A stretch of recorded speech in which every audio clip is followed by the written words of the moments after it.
What's going on, everyone? Talen here, and welcome to another uniform review video. Alright, so we have some new uniforms that we're going to be looking at today, so let's go ahead and hop in with Shuri's new uniform.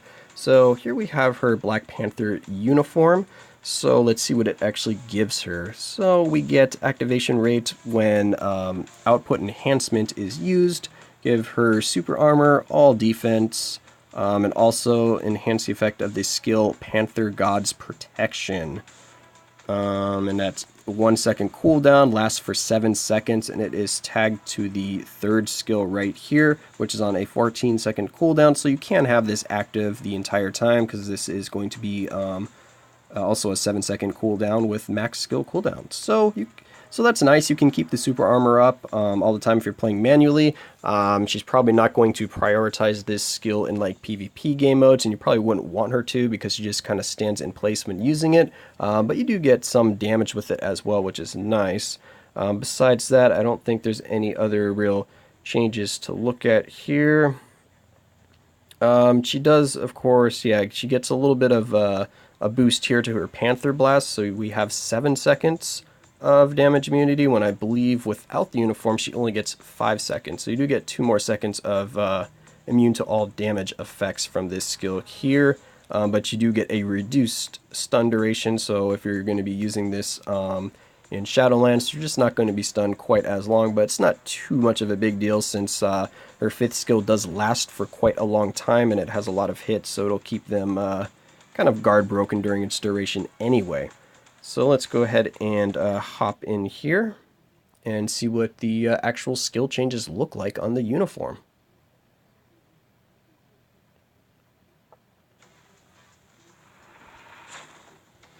Alright, so let's go ahead and hop in with the first skill here. So the first skill is kind of has a delayed iframe now. I believe on her original form it is not a delayed iframe, it is an instant iframe. So that is kind of disappointing. I think that makes this skill actually a little bit worse with the uniform. But anyway, now let's look at the second skill. So second skill starts with an instant iframe, and then of course it loses that iframe, so you are going to be vulnerable while she does those few kicks and then punch from the ground there. But that is the same with and without the uniform, so nothing different here. Now her third skill, as you can see, she gets her buff from the third skill here, and she does do some damage with it, so it is a buff skill that does damage as well.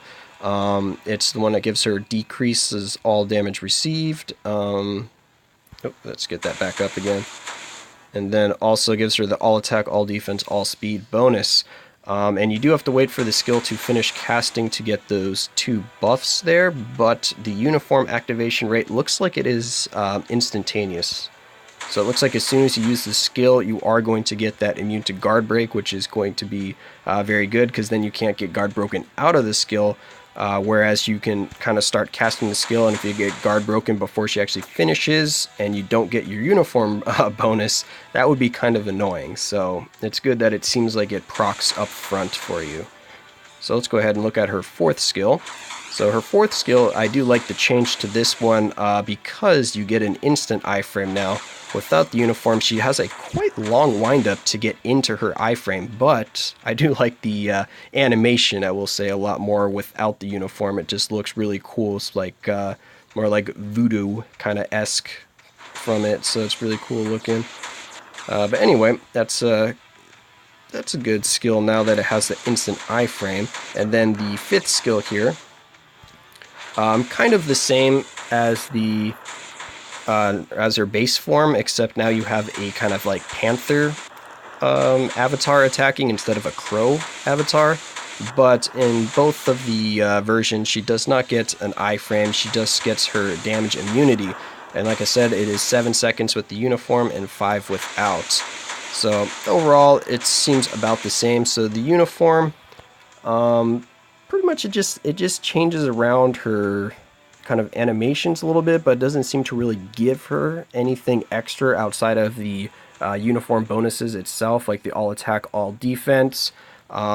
She doesn't get like any additional iframes or like something like that. She just has her iframes kind of changed around a little bit.